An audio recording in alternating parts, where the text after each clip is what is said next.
You ask Tiger to solve. This deals with linear equations with one unknown. The final result is h equals 3. Let's solve it step by step. Group all constants on the right side of the equation. Add 9 to both sides. Simplify the arithmetic.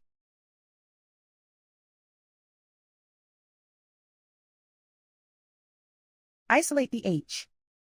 Divide both sides by 3. Simplify the fraction. Find the greatest common factor of the numerator and denominator. Factor out and cancel the greatest common factor. And so the final result is h equals 3.